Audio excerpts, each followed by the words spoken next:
tenhle typ rváčů má velmi často nebo ve velké většině sníženou hladinu testosteronu. Je hypotéza a je velmi validní, že ty násilníci to cítí. Jak se chovat v takové situaci, kdy se mě někdo vybírá a jak vlastně ovlivnit to, abych se terčem toho násilí nestal. Znásilnění je násilí. Není to sex a není to špatný sex. Je naprosto regulérní říct, je jistý, že v církvi se děje sexuální zneužívání, včetně dětí.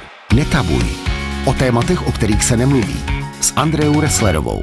Jaká nebezpečí hrozí dětem na sociálních sítích? Jak je chránit před predátory? Proč je dobré mít nastavené svoje hranice a jak se efektivně bránit násilí? O tom všem si budeme povídat v podcastu Netabuj s dnešním hostem Pavlem Houtkem. Pavle, krásný den, vítejte u nás. Dobrý den a děkuji za pozvání. Moc vás tady vítám. A Pavle, vy jste zakladatelem a instruktorem moderní sebeobrany, kriminologem, publicistou, veganem, otcem holčičky a hrdým manželem Jasmíny Houdek, která u nás nedávno též byla na rozhovoru. A já bych vám v úvodu hlavně moc chtěla poblahopřát k té krásné ceně, kterou jste dostali koncem září spolu s Jasmínou, nejvyšší státní vyznamenání, stříbrnou medaili předsedy Senátu za podporu sebevědomí ostatních. Říkám to správně? Říkáte to správně, ano, je to nejvyšší senátní vyznamenání, stříbrná medaile Senátu a skutečně byla za posilování sebevědomí druhých, ano. A jak vám bylo? Jak jste se cítil? Jak jste to hodnotil sám pro sebe? Tak samozřejmě by bylo dobře a měl jsem obrovskou radost. My jsme se to dozvěděli logicky dřív, než k tomu došlo. Mně když to přišlo, já jsem zrovna cvičil, byl jsem doma v posilce a nikdy se neberu telefon do ruky. A zrovna jsem ho vzal při cvičení do ruky, byl tam mail, jak jsem se na něj kliknul, že jsem to přečet a začal jsem jako strašně ječet a běhat podobně, hledal jsem Jasmínu, abych jí to řekl. A když jsem teda přijel za Jasmínou a říkám, hádej, kdo dostane prostě státní vyznamenání. A jsem se mě podívala, říkám, já nevím, prostě Lenka Bradáčová, že jo. Říkám, ne, my. A ona, Pavle, prosím tě, nech toho, jako, jo, to si s tebe někdo jako vystřelil, nebo prostě ty někdo hackl mail, nebo tak. A pak teda, když jsme to zpracovali a došlo nám to, tak byli jsme rádi, že někdo to úsilí každodenní, který je mnohdy těžký a třeba mnohdy nevděčný a tak vidí a ocení, no, to. Určitě se k tomu všemu kolem toho násilí a tomu, jak je to vnímáno veřejností, dostaneme dál. Já bych se teďka trošku zastavila u toho sebevědomí, protože, Pavle, ta vaše cesta k tomu sebevědomí nebyla jednoduchá. Vy sám máte zážitek toho, že jste teda prošel nějakou šikanou a díky tomu jste sebral tu sílu se tomu násilí začít nějak stavět. Co byl takový ten okamžik, kdy jste si řekl, že to přeci nemůžete nechat být a že potřebujete v tom být nějak jako aktivní a být teda vidět, slyšet? U sebe? Nebo navenek? U sebe. To bylo někdy v pubertě, protože já jsem byl šikanovaný dítě a potom v pubertě se mi pravidelně stávalo, když člověk začal chodit ven, že jo, a začal chodit na nějaké diskotéky a prostě podobné podniky, tak na každý diskotéce je nějaký ten rváč, který se tam chce porvat, jo. A vždycky si neomylně vybral mě. Proč? No dneska už vím proč, tehdy jsem to nevěděl, že jo. Dneska vím proč, on si mě vybral, protože věděl, že to bude mít jednoduchý, že prostě, že já mu nebudu klást problémy, že se nebudu bránit a že on prostě mě může zmlátit jakoby beztrestně nebo bez nějakého odporu a že to zvládne. Takový člověk to dělá z nějakého důvodu, zpravidla proto, že má nedostatek sebevědomí, nějaký sebeúcty. Dneska víme třeba, to může být taková kriminologická zajímavost ze studií, že tenhle typ rváčů má velmi často nebo ve velké většině sníženou hladinu testosteronu, takže si tím honí nějaké absence, nějaký maskulinity a mužství. No a logicky si nevybere soupeře, že nevybere si někoho, s kým by to bylo těžký, protože by prostě mohl prohrát. No a na mě, to jsem tehdy nevěděl, dneska to vím, prostě poznal, že já jsem ten, který díky tomu procesu šikany byl zvyklý na to násilí a byl zvyklý se nebránit, takže to bude mít jako snadný. A vždycky si prostě vybral mě a já jsem teda vždycky odcházel nějaký zbytej, buď víc nebo méně, když se mi někdo zastal. No a to se mi samozřejmě nelíbilo a v té pubertě jsem si říkal, hele, to jako není dobrý, že jo? protože jsem tam chodil logicky seznamovat se s holkama a tak dále a ono to někdy pomohlo teda. Jo, protože... Že vás utěšovali, no, jasně, ano. No. Ale logicky prostě v tom věku jsem s tím chtěl něco dělat, jak jsem říkal, tak já s tím budu něco dělat. No a hledal jsem, co s tím můžu dělat, tak taková logická cesta, zvláště tehdy bylo dobrý, tak začnu trénovat něco, nějaký jako boj. No, tak jsem začal chodit na karate, protože tehdy ty možnosti byly omezený, notabene na malém městě, kam jsem chodil. Jsem začal chodit na karate, pak jsem začal chodit na nějaký kung fu a tak dále, který tvrdili, jako u nás se teda naučíš bránit, ale postupem času jsem toho vystřídal víc, ale to vlastně nebylo to, co já jsem hledal, že? Protože já jsem se nechtěl učit jako rvát, já jsem se nechtěl učit turvačku, já jsem se chtěl naučit bránit. Abyste nebyl tím terčem. Aby se mi to nedělo, že? Ale tohle tam jako úplně absentovalo. A ono to jako absentuje povětšinou dodnes, jo, a proto po jako velmi dlouhé době, jo, třeba po 10 letech, kdy já jsem sám trénoval, tak vzniknul ten koncept moderní sebeobrany. Ale na to jste se vlastně asi neptala, že? Tam určitě na začátku bylo to zacílení, proč zrovna vy jste si přitáhl ty agresory, co jste teda měl na sobě napsáno, že jdou přímo po vás, jako že to je ten hodnej kluk prostě, který se nebrání a priori. My dneska víme, na základě čeho si násilníci vybírají svoji oběť. Tím se zabývá, nebo je to jedna z věcí, kterou se zabývá kriminologie. A my víme, že každý agresor chce 3 věci od té své oběti. A je jedno, jaký je motiv. Jestli ten motiv je loupežný, jestli je sexuální, jestli to je násilí z nenávisti, nebo třeba právě ta šikana. Jo? V nějaký extrémnější podobě fyzický. A ten násilník chce, aby se ta oběť nebránila. Logicky, nechce skončit zbytej, já nevím, poškrábanej nebo něco. Chce, aby moc nekřičela a nevyváděla, prostě nedělala scény v uvozovkách. No, protože to přiláká pozornost. No, a přiláká to, já nevím, učitele ve škole, že jo, nebo nějakou ochranku, nebo prostě nějaký kolem jdoucí, nebo policii, nebo něco a z toho koukají problémy. A za třetí chce vyděsit tu svoji oběť, aby se vůbec nebránila.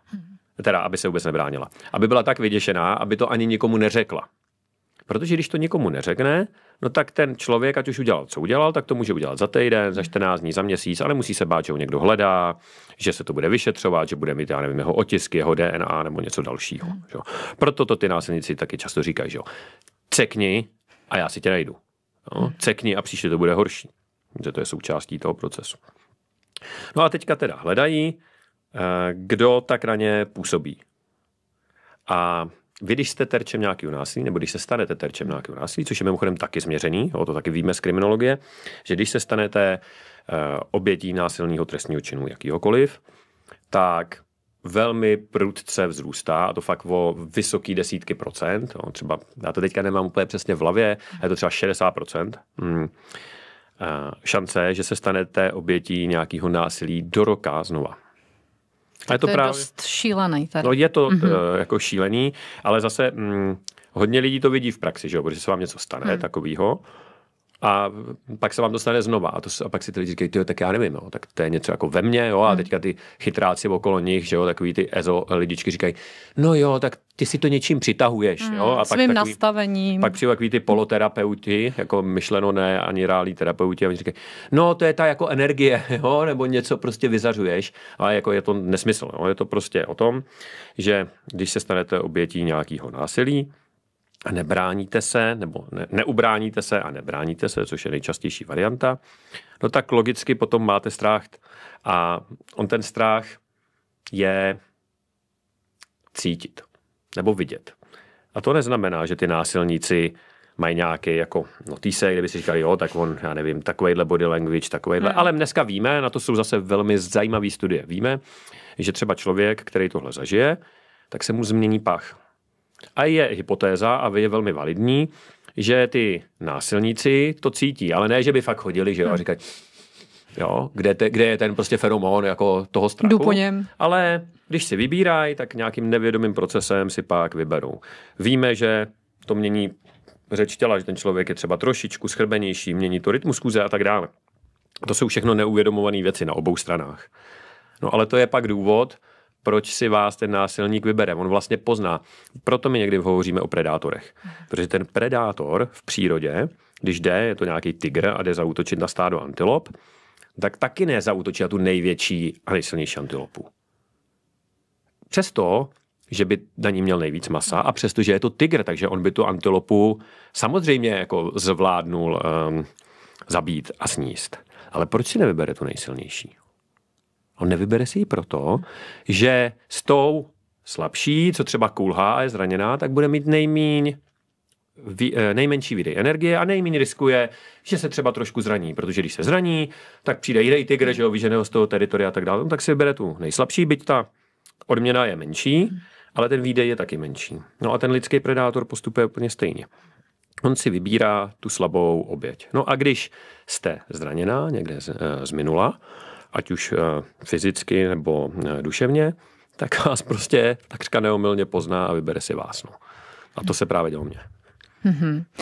Takže co s tím, jak se teda efektivně tomu postavit? To mě napadá samozřejmě jediná možná věc je, že pokud něco takového osobně zažiju, tak nenechat si to pro sebe, sdílet to a snažit se to teda za prvý samozřejmě zpracovat ten zážitek, ale pak se dostáváme třeba i k tomu, že řada těch opravdu násilných činů se nehlásí právě kvůli tomu, co potom udělá ten systém, jak na toho člověka skočí, na tu oběť, řekne, ty si šla sama pod mě s výstřihem, šla si tomu naproti, jo, že ten třeba potom ten soukol toho všeho je tak obrovský, že dost často právě ty oběti si to nechávají pro sebe a potom se teda budou točit v nějakém kolečku. Jsou podle mě dvě rozdílné věci. Mm-hmm. Jedna věc, nějaký justiční řešení, který vůbec nesouvisí s tou první. No. Nebo velmi volně. Aspoň co já vidím, a já jsem za svůj život mluvil fakt se stovkama obětí násilí, tak moc se nesetkávám s tím, že by, když jdou tou justiční cestou a hodně lidí, kteří se stanou terčem nějakého násilí, tak jdou tou justiční cestou, tak velmi málo jsem se setkal s tím, že by na konci, když teda padne nějaký rozsudek, tak ten terč toho násilí řekl tak, a teď jsem teda spokojený, teď se to jako uzavřelo, nebo spokojená a jdu si dál. To se jako děje velmi minimálně. To bychom se dostávali, i k tomu třeba k výši těch trestů, zda vůbec jako to potom odpovídá a to bychom se dostávali zase úplně někam jinam, ale z principu tomu rozumím. Takže jaká je ta cesta podle moderní sebeobrany? Tak ono, nejde jenom o ty tresty, to bych říkal stranou, ale prostě o ten proces, že oni to často čekají, že se něco stane, když teda za ty 2, 3, 4 roky jako někdo něco řekne, jo, a ono se to většinou nestane. Ale jako může se to stát. Někomu jo, někomu určitě jo a určitě jsem se s někým takovým setkal, ale rozhodně to není polovina a není to ani jako většina, nebo menšina, bude to velmi, velmi malá menšina lidí, kteří to takhle cítí. Ale tím samozřejmě nechci nikoho odrazovat nebo cokoliv od tohohle řešení, jenom říkám, že ty dvě věci spolu nezbytně souvisejí a podle mý praxe spíš nesouvisejí. A ta otázka je, jak teda zpracovat, když už se stanete terčem nějakého násilí. Ano. No, tak samozřejmě my se primárně zabýváme prevencí, to znamená, my se primárně zabýváme tím, jak to udělat, aby se to násilí vůbec nestalo. A primárně teda na nějaký individuální úrovni, co udělat proto, abych si včas všimnul, že se něco takového děje. Jak se chovat v takové situaci, kdy se mě někdo vybírá a jak vlastně ovlivnit to, abych se terčem toho násilí nestal. A na druhý hnedka úrovni, když já vidím, že se něco takového děje v mém okolí, v kroužku, ve škole, prostě ve skautu, na výšce, v práci, na ulici, ve vlaku, kdekoliv, tak abych vlastně věděl, co mám udělat a jak zasáhnout. Ale když se teda vrátím k té otázce. Protože, to jsme hodně řešili s Jasmínou, takže pokud opravdu to posluchače zajímá, stačí si pustit rozhovor s Jasmínou, s vaší ženou a tam jsme to hodně detailně rozebírali, proto bych ráda s vámi postoupila dál. To určitě, ale musíme si tohle říct, protože samozřejmě řešit násilí v momentě, kdy se stane, tak už je zbytečně pozdě třeba. Tak, může být pozdě, respektive už mohlo proběhnout celá řada kroků předtím. A teď teda. Stane se mi nějaký násilí, jak s tím pracovat. No, vy jste řekla jednu velmi důležitou věc a to je nějaký sdílení, určitě. Je to jeden z principů, o kterým v moderní sebeobraně mluvíme hodně. Nenechávejte si to pro sebe. Jenomže říct, jako sdílejte, to je jednoduchý, ale je vlastně těžký to udělat, protože když se vám něco takového stane a vy jdete za někým a klidně to je někdo z vašeho okolí, partner, partnerka, nevím, rodiče, kamarádi, kamarádky, to je celku jedno, tak oni velmi často nezareagují dobře. A ne proto, že by to byli špatní lidé, ale protože zkrátka neví, co v té situaci říct. Protože jí to někdo neučil, nejsou to terapeuti a tak dále a vlastně neznají ani ty základní principy, jak to udělat. No tak vám řeknou něco jako třeba při tom sexualizovaném násilí, tak vám řeknou něco jako on, jo, no to není možný, jo, do něj bych to nikdy neřekla, nebo něco podobného. A nemyslej to zle, a ani nemyslej to tak, že vám třeba jako nutně nevěří. No ale vy slyšíte co, jo, tak tady já jsem to řekla kamarádce a její první reakce je on, to není možný, jo. No, tak samozřejmě, že takový člověk se asi spíš zavře a nebude moc ochotný to s někým sdílet dál. To znamená, je potřeba si dobře vybírat, s kým to sdílet. Ale je to ideální. Když nemáte nebo nejste si jistí, jak bude reagovat vaše okolí, tak jsou tady třeba specializované telefonní linky, kam můžete zavolat zadarmo, anonymně, klidně, nemusíte ani říkat své jméno a můžete to probrat tam. Spousta organizací, které se zabývá podporou obětí násilí, mají třeba chaty, takže pokud jako se nedovedete představit, že s někým o tom budete mluvit, tak si s někým o tom můžete psát například. Tak to je určitě důležitý. No a pak je velmi důležitý to v sobě zpracovat v tom smyslu, jako změnit si vlastní uvažování o té situaci. Vy jste to říkala velmi dobře, že? Protože když o tom budeme mluvit někde, no tak velmi často začnou padat takové otázky a zase jo, od lidí, kteří to nutně ani nemyslejí špatně, ale takový, no a tak co jsi tam dělala pro boha, jo? Ježíš, tak co jsi smyslela? Dobrý to bylo vidět třeba v případu že Dominika Feriho, kterým už takhle může mluvit, protože byl odsouzený a je nesporný, že je to prostě sexuální násilník. Tak tam to bylo vidět, že když to začínalo, tak i jako autority, že jo, nebo lidi z politické reprezentace, tak třeba říkali, no a co jako čekali, když šli jako někde na Mejdan, co čekali, že se tam bude dít, jo. No a tohle, když uslyším, že jo, no tak co mě jede hlavou po chvíli, no tak vlastně se za to můžu jako sama. No, tak jako proč jsem tam chodila, že jo. Jo, a takový otázky, a co jsi na sebe, ty jsi tam pila alkohol, no tak to se divíš, jako, no ale jako, tak pila, no, tak jako, dobrý, a měla jsem, já nevím, šaty, jo, neměla jsem prostě overall nerozepnutelný, jo, nebo já nevím co, neoprén, prostě nešla jsem tam v neoprénu, jo, a začnete jako pochybovat, že jo, začnete vinit sami sebe, což je jako velmi častý u terčů nějakého násilí a to je potřeba změnit. Jo. A proto je vlastně potřeba to téma celé zbavit toho tabu, což děláme třeba tím, že se tady o tom bavíme. A je potřeba jasně pojmenovat, že za násilí může násilník a ne ten, komu se to násilí stalo, ne ten terč. Takže to je nějaký druhý krok.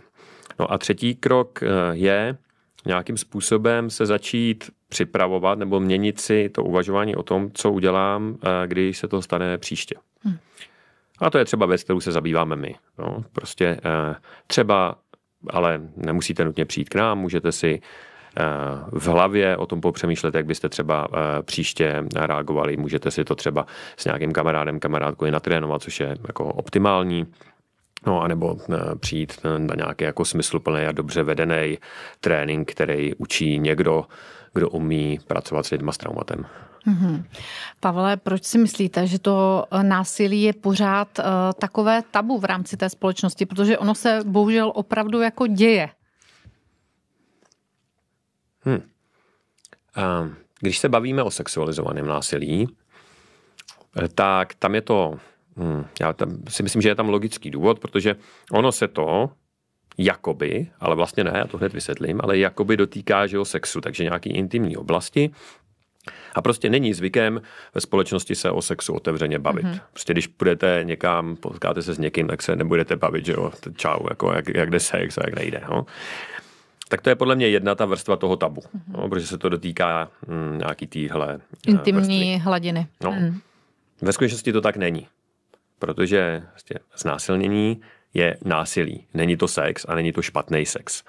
A víme zase ze studií, že ve většině případů je znásilnění aktem násilí, kdy ten pachatel chce docílit nějaké moci, nadvlády a pocitu, který vyplývá z tohohle. A sex je jenom prostředek. A vždycky říkám, když o tom mluvím někde veřejně, tak když někoho zmlátíte rýčem, tak tomu taky nebudete říkat zahradničení. A prostě znásilnění je násilí, hotovo. Když tomu takhle budeme přistupovat, tak se nám o tom bude hnedka bavit lépe. Ale pořád se bavíme o velmi nepříjemném tématu. A když se to týká třeba násilí na dětech, no tak samozřejmě, že moc nechcem se bavit o násilí na dětech, protože automaticky začneme myslet, my, co máme děti, že jo, nebo my, co máme okolo sebe nějaký děti, tak začneme myslet, no jo, ale tak mám taky dítě, že jo, tomu se to teda taky může stát, je to prostě nepříjemný a vůbec o tom nechci uvažovat. No. Navíc my se i často setkáme s takovou jako věcí, já se usmívám, protože mi přijde až legrační, že lidi říkají, nebudeme se o těch špatných věcech bavit, protože je tím přivoláme. No. Takže ale systém štrosa prostě je to prostě nepříjemný, tak to jako budeme řešit. No ale čím méně to budeme řešit, tak tím více to samozřejmě bude dít, jo, protože čím víc o tom mlčíme, tím víc nahráváme těm násilníkům, agresorům a manipulátorům. O to víc je opravdu důležité, že vy to téma nesete ven a opravdu velmi usilovně prostě se snažíte skrz tu veřejnost toho opravdu jako nasvítit, protože my jsme tady nedávno měli rozhovor i s Růžovláskou, s Romanou z projektu Vychovávej s láskou, která se právě velmi intenzivně věnuje obětem z řad dětí a pubescentů, kteří teda prošli nějakým násilím domácím. A musím říct, že asi nejsmutnější v rámci toho jejího sdílení byla skutečnost, že ona zmiňovala to, že právě těm dětem, těm obětem se velmi často nevěří.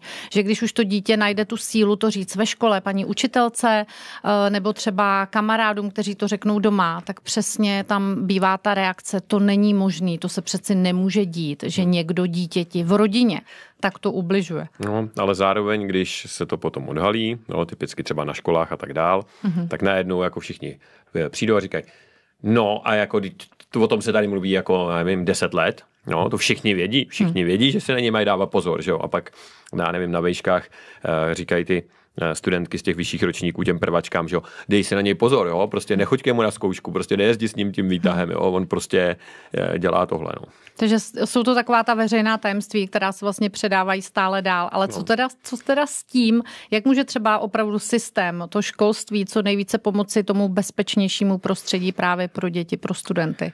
No, tak školy jsou dobrý příklad, my s nimi docela dost pracujeme, že děláme pro ně kurzy, jak teda pro lidi z řad studentů, tak vlastně pro ty instituce jako takový, pro ty vyučující a pro tu instituci jako takovou. A tam se to třeba mění v Čechách. No. Ale mění se to zase proč? No mění se to proto, že byla celá řada skandálů, který to jako nasvítili a bylo to právě, hele, tady máme někoho, kdo tady 10 let prostě dělá furt to samý a teďka teda se někdo ozval a on se ozval někdo i před 5 lety, ale tehdy jsme tomu nevěnovali pozornost, ale teď se někdo ozval a on o tom někdo napsal nebo někde promluvil veřejně, tak už jsme to museli řešit. Jo. A pak to vidí ty jiné školy a když tam mají třeba nějaký osvícenější vedení, tak řeknou, aha, tak jako když se to děje tam, tak ono se to nejspíš bude někde dít i u nás, jo? Tak to pojďme řešit. První věc je adresovat to. A to platí pro všechno. To platí pro školy, to platí pro kroužky, to platí pro takový volnočasové instituce, jako je Scout, platí to třeba pro sportovní svazy. Že? Protože kdekoliv je nějaká hierarchie, a v takových věcech, jako je sportovní svaz, kde je trenér, vysoká škola, kde je prostě učitel, tak to jsou lidi, kteří vlastně rozhodují o těch lidech a opravdu tu autoritu mají jak formální, tak neformální. Protože prostě učitel vás nemusí nechat projít zkouškou, že jo? Trenér vás nevybere na závod nebo do družstva nebo někam. A kdekoliv je taková autorita, tak takové prostředí bude přitahovat sexuální predátory. Prostě protože v takovém prostředí jim, jak se říká česky, pokvete pšenka. Že?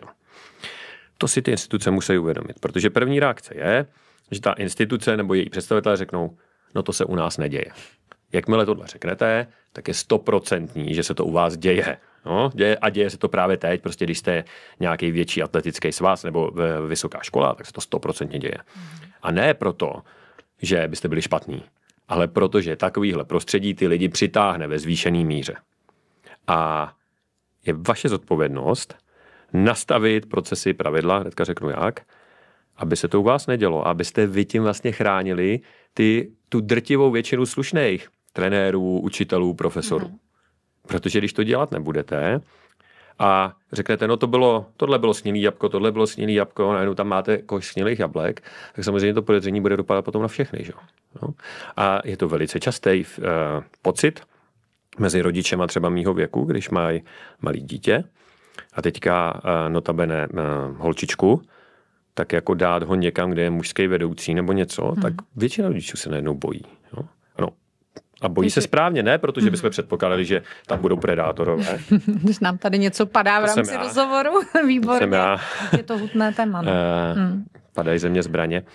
Ne proto, že by každý z nich byl potenciální podezřelej. Ale právě proto, že vy, když přijdete do té instituce jako rodič, a to je třeba věc, kterou může ten rodič a měl by udělat, my k tomu dost nabádáme a dáváte tam svý dítě, no tak se ptáte na co, že jo? Jakou má ten trenér kvalifikaci, prostě já nevím, jak často se trénuje něco. Ptejte se na to, jak byste řešili případ, kdyby se tady objevilo, že se trenér, učitel, já nevím, že kdo, podle té instituce, chová nevhodně k těm svým svěřencům. A pokud vám řeknou, no to u nás jako ne, to se neděje, no tak blbý. No a už dneska se stává, že ty rodiče chodí s těma dotazema a tak oni říkají, jo, tak to by se řešilo tak, tady máme, já nevím, pověřenýho člověka, nebo to řeší ředitel, nebo něco. Jo. Školy. Vy tam přijdete první den, jste studentka nebo student, přijdete první den, máte prostě celodenní nalejvárnu, říkají vám kredity, zkoušky, bakalářský práce, když jste v prváku. Ale nikdo vám neřekne, hele, co dělat, když se k tobě někdo nevhodně chová. Nikdo vám neřekne, co to vůbec je nevhodný chování. No. A to je ten problém, protože vy jste na škole jako nová a teďka za váma přijde za půl roku, si vás vybere ten docent, že jo, jako tady za řekou na jedné nejmenované škole. To je dost známý, protože to bylo dost popsaný. A teďka vám řekne, hele, tak přijeď jako za mnou, pojedeš se mnou na chatu a tam budeme jako něco. No a teďka vy nevíte, tak je to normální, není? Jo, no tak asi jo, tak přišel za mnou a vy nevíte. A proč, když děláte ten onboarding s těma studentama, proč jim neřeknete, hele, no, takovýhle jsou tady vztahy, učitel nebo jakýkoliv pracovník školy tě nemá co kontaktovat mimo školu. Nemá tě kontaktovat na soukromém mailu, nemá tě kontaktovat přes sociální sítě. Když tě chce kontaktovat v nějaký školní věci, tak jediný možný kanál je školní mail. Jo? A jenom takovýhle jasný věci, protože potom, když mě ten docent pozve na chatu, tak já řeknu, aha, ale to nám vlastně říkali, to je jako nepřijatelný. Tak to je první krok. Aby jsme popsali, jaký vztahy tam jsou v pořádku, jak má ta komunikace probíhat a jaký nejsou. Pak to vědí všichni. Vědí to studenti, studentky, vědí to i ty vyučující. No a pak řeknete, a když se vám to stane, tak se tady můžete obrátit, že jo? A tady máme ombudsmana, ombudsmanku, tady máme třeba ideální, když to jde anonymně, aby se, jo, tady máme nějaký mail, kam se můžete obrátit, tady máme poradce, tady máme tohle. No a ty lidi potom musí být proškolení, že jo? Když za nima někdo přijde, aby právě neřekli, ale ten je tady 10 let a nikdy se nic nestalo, ale aby řekli, aha, a měli nastavený nějaký proces, jak to řešit, jo? A ten proces není, že si zavolám teda toho docenta a tu studentku a takhle před sebe posadím a řeknu, tak co mi jako řeknete, že já nemůžu posadit před sebe oběť a toho potenciálního agresora, ale musím to udělat chytře a mít nějaký proces, jak teda zařídit, aby oni k sobě dál nepřicházeli do styku. Zároveň samozřejmě musím v té situaci šetřit i práva toho teďka potenciálního násilníka, takže, ale zároveň to nesmím řešit tak, že odsunu tu oběť, jo, aby na to nedoplatila. No. Tak jako není to jednoduché, ale když tohle nastavím, když ty lidi vědí, jak mluvit s tím potenciálním agresorem a tak dále, tak jenom tím vytvořím bezpečný prostředí, kdy ty lidi vidí, aha, tady to berou vážně, tady mi řekli, co je přijatelný, co je nepřijatelný. A když já přijdu, to tak mě někdo jako vyslechne a nějak dobře zareaguje, že jo, nemusím se bát. No, tak to je takový základ. A to jsme asi opravdu u toho celkového systému, který na těch školách nějakým způsobem léta funguje a momentálně fakticky asi volá po změně toho, jak opravdu s touto složkou té bezpečnosti osobní prostě zacházet a nastavovat. Vy edukujete na těch školách. Máte třeba i právě nějakou tendenci snažit se to prosadit do nějakých fakticky jako zákonů? To, o čem se tady bavíme, je tam nějaká jako šance, snaha, záměr? My se primárně snažíme jít na tu prevenci nějakou osvětou a zdola. Někde to dopadá na úrodnou půdu a není to ani zdaleka jako jenom naše zásluha, to je jako potřeba říct. No. Ale třeba v tom školním prostředí vidíme, že se to mění. I my tam školíme, ale jsou další projekty organizace nebo ty školy samotné, že se tím zabývají. No. A taky se tím zabývají proto, prostě jejich klientama jsou mladí lidi, který to téma prostě zajímá, že jo, a zvedají ho. No, takže tam vzniká nějaká poptávka a školám nezbývá, byť jsou třeba někdy pomalí v tom, na to reagovat.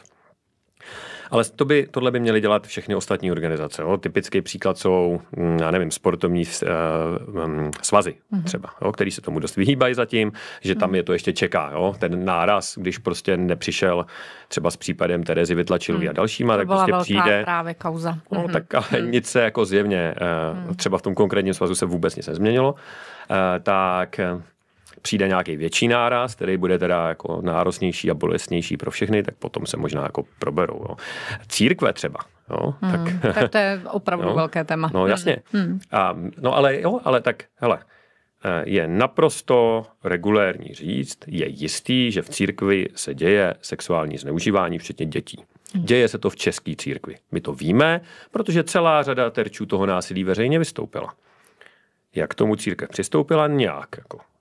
Jo. Jsou zadokumentovaný případy, že jo, mluví o tom Jirka z projektu Někdo ti uvěří, kdy přímo za kardinálem Dukou přišel člověk zneužívaný, řekl mu to, Duka to zazdil. Jo, to je zdokumentovaný, je to prostě řešila to i policie, musela to odložit, protože to bylo promlčený. Jo. A to trvá do dneška. A církev je instituce vlastně velmi jako obrovská a pomalá, která to taky ale musí řešit, prostě musí o tom mluvit. No. Kroužky, takové instituce typu Scout, prostě Junák, jakýkoliv instituce pro mladý. Prostě to musí řešit, protože, a teď řeknu něco jako velmi tvrdýho, ale 100% si za tím stojím, instituce, která to dneska neřeší, tak je spolu zodpovědná za to násilí, který se tam děje. Normálně je to spolupachatel. Proč? Protože my už dneska víme, že se to děje, tam už není možný jako říct, ne, my jsme to nevěděli. A pokud s tím něco neděláte, tak jste spoluviníci. Tečka. Takhle to je. Je mi z toho všelijak, musím říct. A když bych se právě teda ještě vrátila k těm nejvíc ohroženým, což jsou opravdu děti. Jak třeba jako rodič mám nejlepší šanci to svoje dítě co nejvíce ochránit právě před tím, aby na sociálních sítích se nevystavilo opravdu nějakému útoku. To je jedna linka a druhá linka samozřejmě, aby se umělo teda pohybovat i v tom prostoru venku tak, aby to bylo pro něj co nejvíc jako bezpečné. Jak s ním mluvit, aby to dítě nebylo a priori vyděšené, protože zase žít se strachem je taky jako průšvih. Já vám hned odpovím, ale ještě chci odpovědět na tu minulou otázku na ty zákony. Protože já jsem vlastně řekl, že my se snažíme o tu ze spoda a ono to je důležitý samozřejmě. To právní prostředí, tak jak je nastavený, je důležitý. Nezmění se, samozřejmě je celá řada zákonů, vyhlášek a dalších věcí, které by stálo za to v tomhle smyslu změnit. Ale ta věc se změní jenom tehdy, když my, lidé, kterým na to záleží, rodiče, ale obecně kdokoliv, o tom tématu budeme mluvit a dáme vědět, že je pro nás důležitý. Za rok budou volby v České republice a pokud patříte mezi ty aktivnější občany a občanky, kteří třeba chodí na ty meetingy a zajímají se o to, tak se ptejte se těch politiků, kteří usilují o ty funkce, protože oni vám říkají, já nevím, tady to udělám, co se týká dálnic a zemědělství a já nevím čeho všeho, tak se prostě zeptejte. A co uděláte proto, aby se obětem sexualizovaného násilí, zneužívaným dětem dostalo zastání? Co uděláte proto, jak se zasadíte o to, aby ta míra sexualizovaného násilí, která u nás obrovská, je změřená, prostě každá 10. žena v České republice byla znásilněná, 30% lidí v této republice zažilo domácí násilí a tak dále. Tak co uděláte proto, aby se to snížilo? A to se ani s nima jako nemusíte nějak jako přijít nebo přicházet s nějakýma návrhama, jo, klidně, ale jenom se ptejte, aby ty lidi viděli, kteří usilují o ty veřejné funkce, že tohle je jako důležitý. Když budou vidět, že je to důležitý, tak možná o tom začnou sami mluvit, možná si to třeba dají dokonce i do volebních programů. A když si to dají do volebních programů, tak pak, když budou zvolení, tak my se můžeme ptát, OK, a co teda jako děláte v tom nějaký pokroky? No? Bude víc domů, azylových domů s utajenou adresou pro týrané ženy a děti. Bude tahle změna a můžeme je potom volat k odpovědnosti. Když to neděláme, tak oni třeba neví, no, tak protože jsou nějak částečně že odstřižený od toho, co se děje obzvláště během té kampaně a nebudou vědět, že to je důležitý, tak se o to nebudou zajímat. No. A to platí nejenom pro tu nejvyšší rovinu politiky, jako pro poslaneckou sněmovnu a senát, ale stejně tak to platí pro krajskou úroveň, pro obecní úroveň. Naprosto souhlasím, tím se vlastně opravdu dostáváme k nějaké vlastní osobní zodpovědnosti opravdu každého jednotlivce, který by prostě měl pracovat právě s tím, že v tom veřejném prostoru třeba se budeme učit i nebýt lhostejný, protože ta lhostejnost je jako fakticky jako mega fenomén. Každou chvíli je prostě případ toho, že někde leží člověk, který potřebuje pomoc a prostě 50 lidí ho překročí a nic se jako neděje. Takže to vlastně zase jsme u nějakého apelu na to, aby my jako jednotlivci jsme si uvědomili, že společně ten veřejný prostor prostě vytváříme a když nechceme, aby se to dělo nám, tak bychom měli opravdu začít jako u sebe, no. No což souvisí samozřejmě s výchovou se vším. A musí tam být prostě ta poptávka. Prostě když budeme dávat najevo, co nás zajímá, tak na to musí reflektovat. To nemusí, ale třeba měli by, bude prostě někdo reagovat, doufejme. Jasně, určitě. Teďka teda vy jste se ptala na ty děti a ptala jste se... Na to, jak vlastně jako rodič vůbec má pracovat s tím svým dítětem, aby nebylo přehnaně vyděšený, ale zároveň, aby se umělo chovat, jak venku, tak na sociálních sítích teda. Jo, ano. Dobře, začneme těma sociálníma sítěma. Což je dneska opravdu jako dost zásadní otázka. Je to obrovský a je to úplně jako brutální, podceněný a nevnímaný problém. Nedávno vyšla jedna zpráva, my jsme o ní psali v našem newsletteru, budeme ten článek i dávat na web.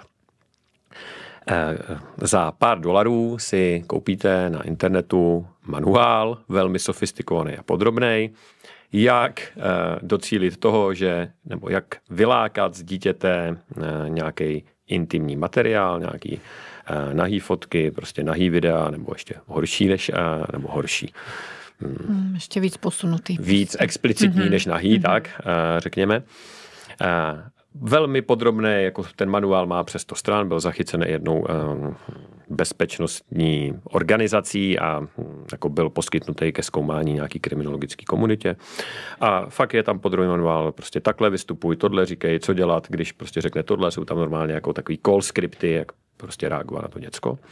A ty autoři nám i mluví o tom, jakou mají úspěšnost a ta úspěšnost je prostě obrovská, jsou to desítky procent, já to teďka nemám v hlavě, ale je to v tom materiálu, který jsme zveřejnili.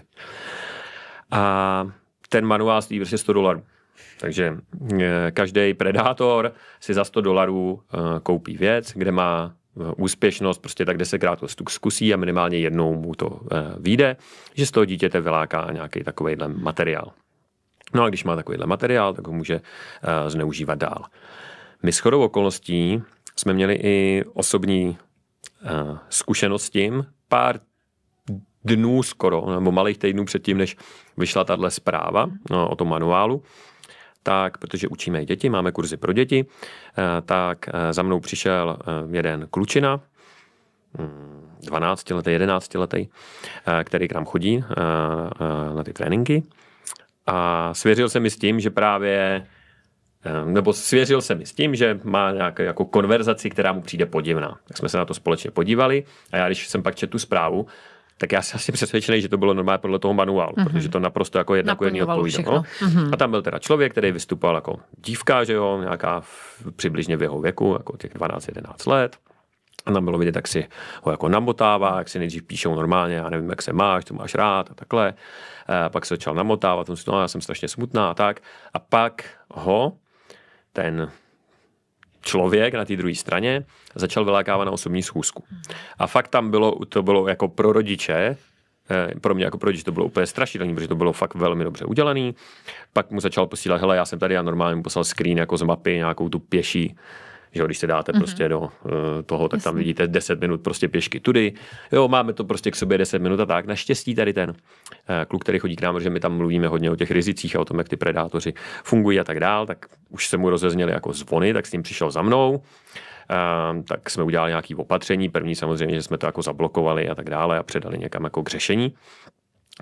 Ale co tím chci říct, my těch dětí za tolik jako nemáme a přesto já s tím mám jako osobní zkušenost, takže prostě to se děje a děje se to v Čechách, to není nějaká věc, že ten manuál je anglicky, jak se to děje někde v Americe nebo prostě jako v Německu, děje se to tady a u nás. No a ten klíč, já jsem ho vlastně řekl. My jako rodiče musíme přiměřeně v věku těch dětí mluvit s nima o tom, že prostě obzvláště na internetu, ta druhá strana nemusí být tím, za koho se vydává. A to, že vám třeba pošle nějaký vlastní fotky, to se znamená to, že to jsou fotky toho člověka, protože ty predátoři mají to v tom manuálu mimo jiné. Samozřejmě ty fotky, které vylákají, tak se používají k namotávání jiných dětí. Protože jim pošlou, hele, tady máš jako moji nahou fotku a teď mi ji pošli na zpátek, což mimochodem byl příklad toho kluka, o kterém mluvím.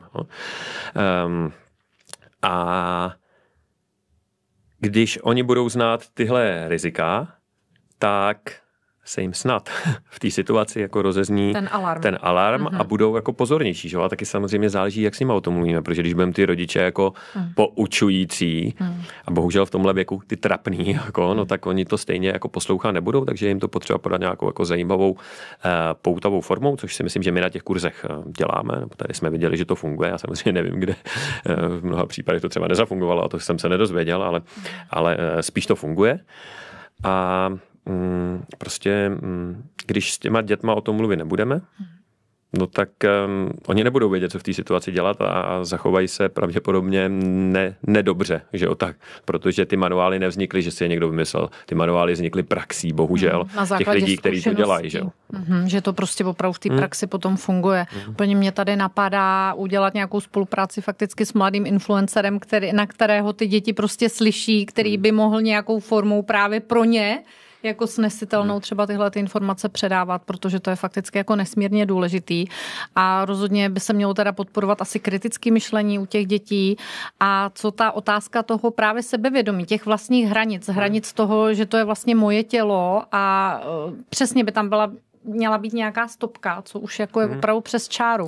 No, ten online a offline svět je v tomhle prostě jiný, no, protože, a to asi známe i my jako dospělí, celku si myslím, že je férový říct, že víme, že v tom onlineu to jako s nás překročíme, prostě, jo, protože to jakoby není doopravdy, no, ale ono to má jako velmi opravdický důsledky. No, těch, případů, kdy opravdu docházelo potom k vydírání skrze právě pořízené takto snímky, které vedly třeba až k sebevraždě té oběti, tak bohužel těch už jako bylo opravdu jako spousty zaznamenaných. No a jako to jsem zrovna se tam chtěl dostat, jako zvážnět, že máme případy z České republiky, kdy tohle vedlo k sebevraždám dětí. Právě, no. Takže jedna věc je o tom s nima mluvit, prostě poučit je o tom nějak přiměřeně jejich věku a tak dále. Druhá možnost je, předpokládá to samozřejmě, že máte s těma dětma nějaký kvalitní a dobrý vztah, domluvit si pravidla. Jo? Asi jako samozřejmě všichni bychom chtěli, dobře, nebudeš mít sociální sítě. Jo? Je ti 12, máš je mít, já nevím, kolik je ta hranice, 14, 15 let, tak je nebudeš mít, no stejně budou mít, akorát vy se to nedozvíte. Jo? To, že jim tam dáte na mobilu nějaký jako omezení, tak prostě ve škole tam v každý třídě je prostě chytrý kluk, který naučí, jak to obejít. Jo? To prostě to tak je. Praxe, no. Takže si domluvit, hele, jasně, budeš mít sociální sítě, ale nebudeš tam dávat prostě tenhle druh fotek a zároveň pojďme se domluvit, že si do přátel nedáš, že budeš mít zamklý profil a dáš si tam jenom lidi, který znáš, dáš si tam prostě spolužáky, spoluhráčky a tak dále. A když ti přijde jako request od někoho, koho neznáš, tak si ho nepřidáš. Jo? Je to přijatelný kompromis a předpokládám, že by jako mohl být. Nebudeš v kontaktu s někým, koho neznáš z fyzické reality. Jo? To znamená, když ti prostě napíše někdo cizí, tak tam hrozí, že je to tohle, zároveň to dítě musí vědět proč, jo? Protože když mu řeknete, nebudeš v kontaktu s někým, koho neznáš, no tak když mu tam přijde první, tak řekne, tak první po čem skočí, jasně, jo, zajímá mě to. No, tak vysvětli, protože se prostě děje tohle, ten člověk, jo, jsou v tom velmi dobrý, je velmi snadný naletět, jo, a to můžete říct, podívej se, kolik je tady případů, kolik dospělých naletělo, jo, na různý podvody a jsou to prostě vzdělaný lidi, prostě inženýři, právníci a stejně skočí na nějakou takovýhle bullshit, tak to prostě jako omezme, jo, zároveň to dítě musí vědět. Když si pořídíš nahou fotku a někomu ji pošleš, tak je to fakt jako průšvih. Jo? Za prvý prostě ta fotka už nikdy nezmizí, jakmile jí dáš prostě do telefonu, respektive opustí ten telefon, nebo dneska vlastně jenom jí dáš do telefonu, tak už ji může mít prostě spousty lidí. Za druhý, jo, je tím méně než 15 let, tak ono to má i nějaký jako legální jako konsekvence, jo? Když to někomu pošleš. Jo? Tak to je taky potřeba tomu dítěti vysvětlit, že prostě když si nahý dítě pošle někomu fotku, jak je to dětská pornografie, tečka. Jo? Což už není žádná legrace, že jo. No a to dítě by prostě tohle mělo znát. A já mu i třeba můžu pomoct nastavit, že jo, to soukromí na těch sociálních sítích a tak dál, aby to mělo správně nastavený, protože třeba neví, protože ty sítě nejsou defaultně takhle nastavený, jo, což je jako další věc. Prostě když si to zařídíte, tak to máte jako otevřený a může vás kontaktovat kdokoliv. A v té fyzické rovině to je trošku něco jiného. No, tam prostě základní je, aby to dítě vědělo, že jeho tělo patří jemu a může komukoliv, a to prostě zdůrazňuji, komukoliv říct ne. A to komukoliv znamená skutečně komukoliv, to znamená i rodičům, i babičce, no, i strejdovi. Na neštěstí jako pořád vidíme, že jo, že tak běž dát pusu dědečkovi a jako rozluč se, že jo. No, a teďka dítě třeba nechce, no, jako ty se nerozlučíš s dědečkem, mazej. No, tak my na jednu stranu tohle, každý rodič to jako řekne, že jo, no, na tebe nemá někdo co sahat, ale první, co udělám, je, když je prostě nějaká návštěva, tak mu to poruším. No. Nebo třeba doktor, jo, protože, že jo, v Německu řekneme, OK, jo, tak doktor, ten na tebe sát může, to je výjimka, no. A pak ale najednou se seznámíme s případem, že jo, já jsem ho rozebíral velmi jako podrobně v českém prostředí Larryho Nassara, což byl lékař, gymnastek amerického olympijského týmu, který znásilnil nějakých 200 žen, nebo spíš jako žen a dětí, protože v té době to byly děti. No a využíval ty lékařské autority, že jo, protože prostě, jo, nikdo na tebe smí sahat, ale doktor jako může, jo. Tady máme pana doktora Cimického, pardon. No, například, no. A my třeba, jako když jdeme s dítětem k doktorovi a máme malý dítě, a děláme to od malička, od té doby, kdy mu byly, já nevím, 2 roky, rok, prostě od jak živa.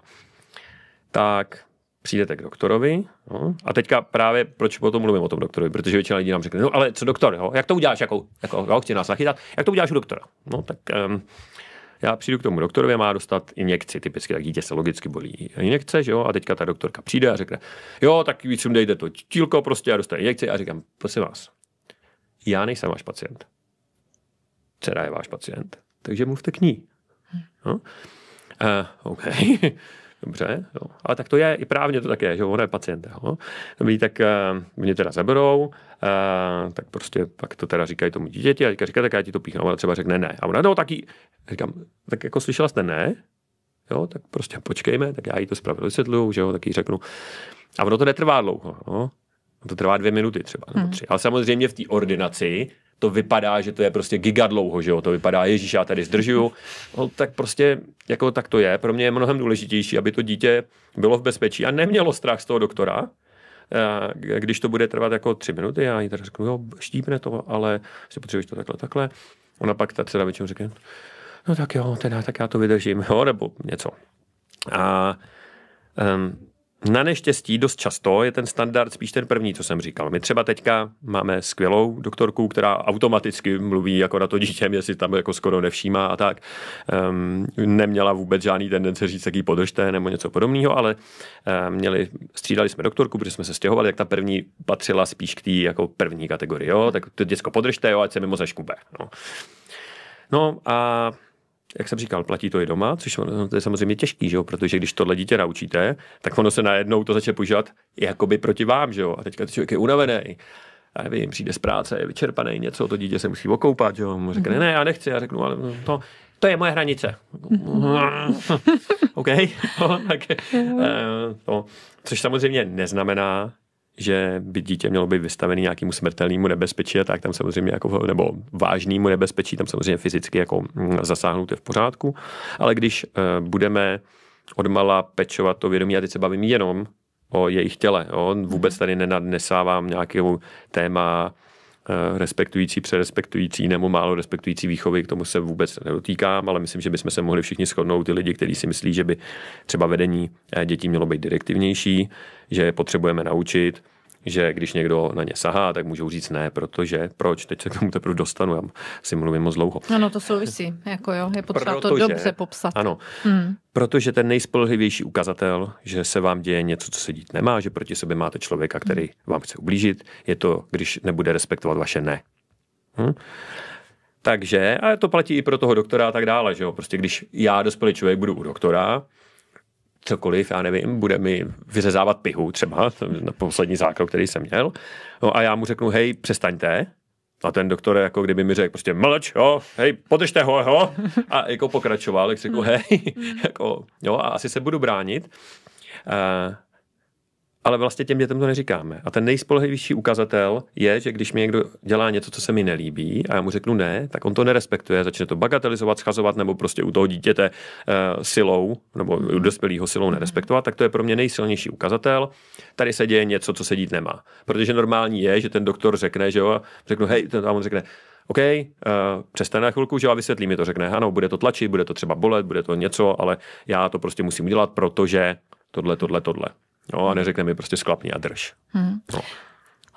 Hodně narážíme na to, jaký byl styl výchovy dříve a na to, jak se opravdu v současnosti proměňuje, protože přesně to, co vy říkáte, tak nad tím člověk, který byl vychovaný dříve, třeba by ani nepřemýšlel, že už to malé dítě se fakticky nemá nutit právě k tomu, běž obejmout toho strejdu, protože, že jo, dítě je to součást rodiny. Takže si myslím, že tady opravdu hodně zasahujeme do toho, že nějaká změna v tom myšlení a v tom, jak vlastně na ty věci nazíráme, co se týče právě nějaký ty integrity toho těla je prostě opravdu jako potřebná. No tohle je úplně jako absurdní, že my teda vychováváme, já mám dceru, tak mluvím jako o tom, ale platí to i pro syny, prostě pro jakýkoliv děti.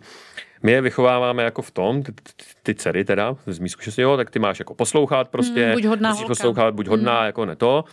A najednou teda jí je, já nevím, kolik, jako 12, 13, 10, jo, my víme zase z výzkumu i z praxe, že první případy sexualizovaného obtěžování a násilí ve veřejném prostoru, takový to, my jsme na to dělali takový neakademický výzkum, tak jako, že jsme průzkum prostě mezi lidma, co k nám chodí a co nás sledují. A takový ty zkušenosti, kdy ta žena, dítě, ne žena, dívka, dítě jde po eskalátoru a někdo mu sáhne ze zadu mezi nohy nebo v tlačenici jí strčí prostě ruku pod sukni a něco podobného. Tak první věk je zpravidla okolo 11-12 let. Jo? Strašidelný. No je to příšerný, no, ale co chci říct, tak my teda do těch 11 říkáme, budeš poslouchat, jo, buď hodná, a najednou v 11 řekneme, tak a teď už neposlouchej, ale teď už nebuď hodná, když se ti stane tohle. A jak můžeme čekat, když to dítě jako 11 let vychováváme tak, že najednou v 11 teda ona se ozve, jo, za sebe postaví a seřve nějaký dospělýho, který dělá něco, co se jí nelíbí. No to čekat nemůžeme. No to absolutně jde proti sobě, ano. Logicky. No. Je to pravda a je pravda, že toto, co vy popisujete, se dělo vždycky. Já sama jsem to zažila v nějakých 10-11 letech v hromadné dopravě a je to už teda opravdu řádku let a je fakt, že se to vždycky se to přehlíželo.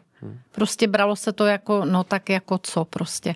Takže za sebe osobně jsem velmi ráda, že vy to téma nesete, že se o něm opravdu mluví a že doufám, že se čím dál tím víc o něm bude mluvit a propisovat do toho veřejného prostoru a že čím dál tím víc lidí už nebude lhostejných a ten hlas prostě zvedne a tím se nám prostě všem bude jako v tom líp jako žít a dýchat. Pavle, co je třeba to vaše puzení, že vy jste v tom fakt tak jako zapálený, vás to stojí obrovský energie, vy vlastně doma řešíte toto téma jako totálně, protože jste i business partneři teda s manželkou, věnujete se tomu naplno. Co je to vaše to, že prostě potřebujete jako nemlčet? Spoustu mužů to prostě neřeší. Jako. Proč vy? Ještě než odpovím, tak bych vás chtěl ocenit, že jste tady promluvila o té své zkušenosti, protože to vůbec není samozřejmé a může to být těžký. A když ty osobní zkušenosti sdílíme, tak to právě přispívá k tomu, že to zbavujeme tabu a že lidi najednou vidí, jasně, a tady prostě moje kamarádka, moje se to stalo. Tak děkuju, protože to vyžaduje určitou odvahu, i přesto, že to bylo dávno. Já jsem i s Jasmínou, děkuju, řešila to, že jsem byla teda terčem i pro následování jako na ulici, takže mám tyhle ty zkušenosti a vím, že to bylo těžké, protože to okolí jako přímo policie třeba nereagovala, ale to jsme už prostě řešili, o tom jsme se bavili. Takže sama vím, že to není téma, který by nebylo v tom každodenním životě, prostě se bohužel děje. A o co víc prostě můžeme usilovat, než o to, aby konečně se dostalo do popředí zájmu, no. To mě mrzí. Tak a teďka teda k tomu, Co vás tak jako pudí k tomu, že vy ten hlas zvedáte, protože není to obvyklý, prostě není. Já jsem kdysi začal sám učit sebeobranu. A učil jsem je vlastně stejně blbě, jako všichni ostatní. No. Zažila jsem tuto výuku asi, o které budete mluvit. Žíněnka, údery, ano, prostě no, tak takhle jsem ji učil, protože jsem sám nic jiného neuměl, protože takhle to učili mě, tak jsem si myslel, že to je jako správný. No. Tak prostě přijdete do té tělocvičny, že ten instruktor vás nechá uběhnout 20 koleček, udělat 30 kliků a když už nemůžete, tak vám ukazuje nějakých maty a kopy a žíněnky. Jo. A protože mě k tomu vedli, že jo, ty přes 10 let, co jsem to sám dělal, ale já jsem si pak vlastně o tom začal přemýšlet, říkal jsem si, ptal jsem se těch lidí, že jo, proč sem chodíš a já nevím, někdo jako vy, tak vy přece neřeknete tomu trenérovi, no já se chci naučit super tady kopnout někoho, jo, a nějaký cool jako úder, aby to vypadalo dobře, ale řeknete přesně tohle, hele, jo, mně se stalo prostě, když jsem před pár lety, když jsem byla holka, že mi někdo sáhnul na eskalátoru jako pod sukni. Jo, a někdo mě pronásledoval. A teďka já jsem říkal, ale na to přece není odpověď, že já toho člověka tady naučím házet s někým jako na žíněnku. Jo, nebo jako, co má ten člověk udělat? Takže na eskalátorech vám někdo sáhne pod sukni a vy se otočíte, chytnete ho a přehodíte ho přes sebe. Jako. No asi ne, že jo? Nebo nevím, v práci, jo? Třeba nějaký dotěrný kolega vás bude plácat přes zadek, tak vy se naučíte jako nějaký cool úder a co uděláte? Otočíte se na poradě, prostě dáte mu hák, srazíte ho ze židle a budete bez práce, že jo? Čeká vás pravděpodobně nějaký soudní řízení a tak dále. No a protože mi ty lidi říkali tohle, já končím v 11 večer, jsem servírka, jdu pěšky domů a vlastně se bojím na té ulici. Jo? No tak to ti ale nepomůže, že se naučíš 20 jako tady kopů. Že? No takže jsem o tom tématu začal víc přemýšlet a říkal jsem si, dobře, pokud my tu sebeobranu chceme dělat poctivě, tak musíme vědět o tom, co hrozí, o tom zločinu, že jo, a tak dále. Takže jsem se přihlásil na vysokou školu, začal jsem studovat na Karlově univerzitě trestní právo, kriminologii, kde jsme měli spousty jako forenzních disciplín, jako forenzní psychologie a tak dále. A vlastně jsem se snažil a díky kriminologii jsem porozuměl dynamice násilí, tomu, jak vzniká a tak dále. A jsem říkal, ale na to ta sebeobrana vůbec neodpovídá. Jako. Vůbec, že jo. Protože to násilí nezačne v momentě, kdy jsem už bytá. Kdy vás někdo bije, ale dávno předtím, o tom tady bavíme celou dobu, ono začne možná v momentě, kdy vám ten člověk začne psát, že jo, v době sociálních sítích, nebo kdy vás plásne po zadku, nebo má nějaký jako velmi oplzlej vtip a čeká, co zareagujete. A třeba mě, kdykoliv jsem chodil, a že toho mám za sebou hodně, že jo, jako přes 20 let se věnuju sebeobraně sám jako student, mám za sebou nespočet prostě seminářů a trenérů a tak dále. Tak když jsme se toho dotkli, tak to nejvíc, co jsem si šel, hele, jasně, jo, zkus se z toho vykecat a když to nejde, tak se nemučit ty maty, no. No a na to ale přece, jo, když trénujete maty, tak musíme úplně stejně trénovat to vykecat se. Jo? Protože normální člověk, když je terčem, třeba nějakého slovního obtěžování, tak máte milion otázek, že jo? Co mu mám odpovědět? Mám mu tykat nebo vykat? Mám se koukat do země nebo na něj? Mám odejít, ale to budu zády a nevidím, co dělá, nebo tam mám stát? Jo, a všechno tohle, a to je vlastně, to jsou věci, na kterými odpovídáme, to jste teda pravděpodobně jste rozebíral za Smínou. A tohle, jako u nás dostanete odpovědi a taky dostanete odpovědi, hele, ty tady, jo, vysej někde plakáty u vás na škole, protože tam máte kroužek sebeobrany, je tam člověk v kukle s nožem v keři, ale takhle to nevypadá. Jo. 80% pachatelů sexualizovaného násilí je někdo, koho ten nebo spíš ta terč zná. A typicky to je soused, učitel, spolužák, prostě bývalý nebo současný přítel, někdo takový, jo? Někdo v rodině. A ne, že na tebe někdo jako vyskočí v tom.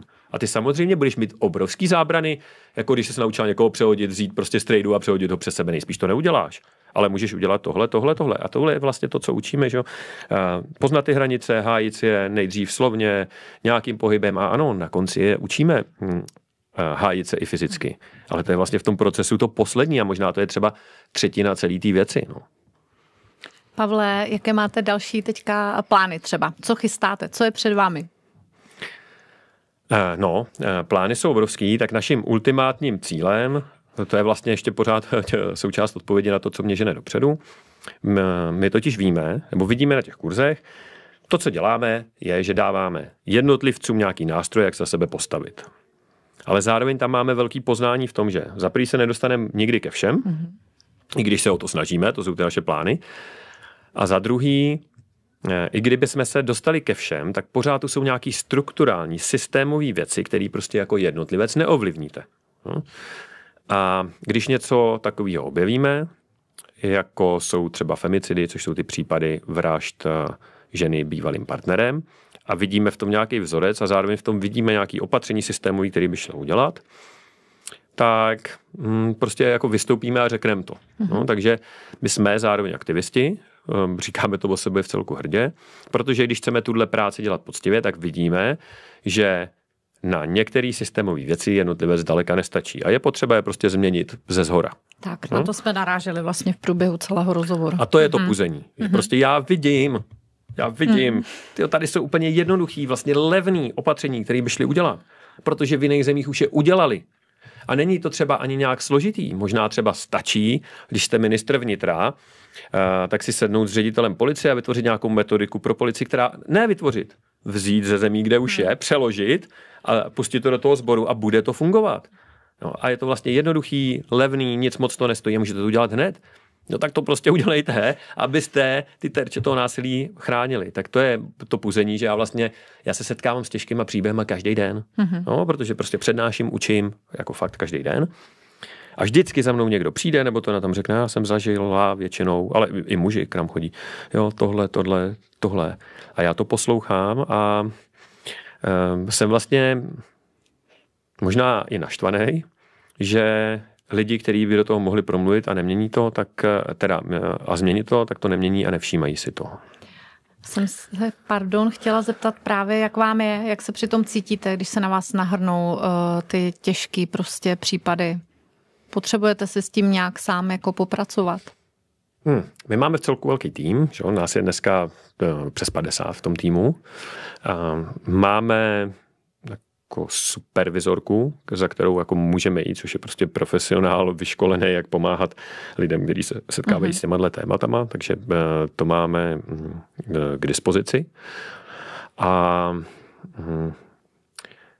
to bude znít jako možná jako blbě, ale já už jsem si jako do značný míry zvykl. Jo, já prostě, když někdo říká nějaký těžký příběh, tak mě to jako nepřekvapí. Je to samozřejmě těžký, když je ten člověk jako přede mnou. Zároveň všichni v tom týmu máme nějaký základní kurz krizové intervence a práce s traumatem, což podle mě je jako úplná podmínka toho, když učíte sebeobranu, aby se tohle měli, bohužel jako většina lidí tohle nemá, vůbec jako nechápe, který učí nějakou sebeobranu někde. Proto vznikla moderní sebeobrana, která se i soustředí na tu citlivou práci s lidma. Jako jak mi je, no, tak jako samozřejmě vždycky, já už to slyším po XT a je to jako těžký. Si říkám, to je prostě... A já ty lidi jako obdivuju. Ty lidi obdivuju, že přesto, co měli těžký za sebou a ty příběhy jsou fakt někdy jako brutální, tak že to dali. A nejenom, že to dali, jako, že žijou nějaký kvalitní život, ale ještě dokázali jako se sebrat a přijít za náma a jít se prostě tomu svýmu třeba největšímu strachu jako postavit v tom tréninku. To cítím jako velký obdiv a fakt klobouk dolů. No. Tak tímto bych určitě zakončila, protože to si myslím, že na ten závěr úplně perfektně sedí. Já vám moc děkuju za cenné rady, cenné informace pro rodiče i teda pro dospívající a moc nám všem přeju, ať to téma není tabu, ať se o něm opravdu mluví a ať se s ním hlavně něco dělá. Tak hodně štěstí, děkuju moc. Děkuju a já bych možná ještě využil toho posledního slova, co mám. My máme v celku velký sociální sítě, Instagram, kde fakt se snažíme na každotýdenní bázi edukovat a dávat tipy, triky ve všech těchto oblastech, takže pokud chcete, tak si najděte moderní sebeobranu na Instagramu a tam můžete sledovat tipy, plus posíláme ten newsletter taky se stručnýma tipama, co a jak reagovat v různých situacích, tak to může být další kanál, kde se zdarma o těch tématech vzdělat. Děkujeme moc. Díky. Netabuj. O tématech, o kterých se nemluví. S Andreou Resslerovou.